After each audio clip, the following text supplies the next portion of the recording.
আমাকে একটা রাষ্ট্রপতি পুরস্কার চাই। রাষ্ট্রপতি না, আমি তোকে যদি নোবেল পুরস্কার দেওয়া হয় তো নোবেল পুরস্কার হবে নি? না না, নোবেল পুরস্কার তো 1930 সালে রবীন্দ্রনাথ ঠাকুর পেয়েছিল। হ্যাঁ, তো এখন তার ভ্যালু নেই। এখন আচ্ছা। রাষ্ট্রপতি পুরস্কারের ফ্যাসিলিটি আছে। ফ্যাসিলিটিটা হচ্ছে কি, এখন মাসে মাসে 3 লক্ষ টাকা করে চলে আসবে। ঠিক আছে, তো নোবেল পুরস্কার থেকে এইটা আমার ফেমাস। তো তুই রাষ্ট্রপতি পুরস্কার কি হিসাবে ভাবি? তোর কি ট্যালেন্ট আছে কি বল? ট্যালেন্ট আছে না, আমি ভালোবাসা ধোকা খেয়েছি তো। তো এভাবে যদি ভালোবাসায় ধোকা খেয়ে যদি নোবেল রাষ্ট্রপতি পুরস্কার দেওয়া যায়, তাহলে তুই কি একা ধোকা খাইছো না আরো কেউ লোক আছে?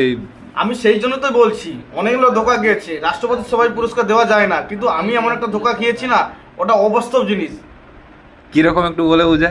এটা বলে বোঝানোর জন্য, আমি আগে হায়দ্রাবাদে কাজ করতাম, আমি একটা কেমিক্যাল ফ্যাক্টরিতে। আচ্ছা। তো কেমিক্যাল ফ্যাক্টরি আমি কাজ করতাম। আমার আজ বডিটা দেখো শুকিয়ে গেছি। আমার বডি ছিল আগে 64 কেজি, এখন হয়ে গেছে আমি 48 কেজি।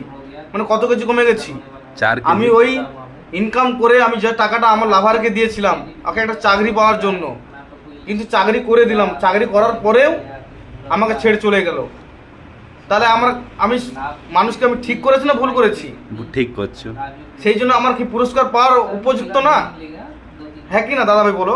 হ্যাঁ, বুঝতে পারছি আমি তোর কথাটা, কিন্তু আমি একটা মানুষকে দেশের একটা রক্ষক করে তুলে দিয়েছি। আমি আজ নিচে নেমে গেছি। আমি আজ দেখো আমার বডিটা কত কমে গেছে। আমি বাবা মার কাছে অবহেলা হয়ে গেছি। আমার অত কথা নয়, আমার একটাই কথা, নোবেল পুরস্কার ছাড়ো, রাষ্ট্রপতি পুরস্কার ধরো। ঠিক আচ্ছা আছে? আচ্ছা, ঠিক আছে, আমি দেখছি। দেখবে না, এই ভিডিওটা সবার কাছে শেয়ার করো প্লিজ। আপনার কাছে একটাই রিকোয়েস্ট, কেন ভালোবাসার জন্য একটা মানুষ কি করতে পারে সেটাই হচ্ছে আমাদের কাছে একটাই রিকোয়েস্ট। আমার এই চ্যানেলে সাবস্ক্রাইব প্লিজ করো, ভাইরাল করো। আমি চাই, আজকালে ভালোবাসার নামে দুর্নীতি হচ্ছে, তাই ভালোবাসার নামে অনেক ছেলেরা অনেক পাগল, অনেক ছেলেরা অনেক কিছু করেছে সেই মেয়েদের জন্য, আর সেই মেয়েরা অনেক ধোঁকা দিচ্ছে। তাই ভালোবাসার নামে একটা আমার রাষ্ট্রপতি পুরস্কার চাই প্লিজ, রিকোয়েস্ট একটা।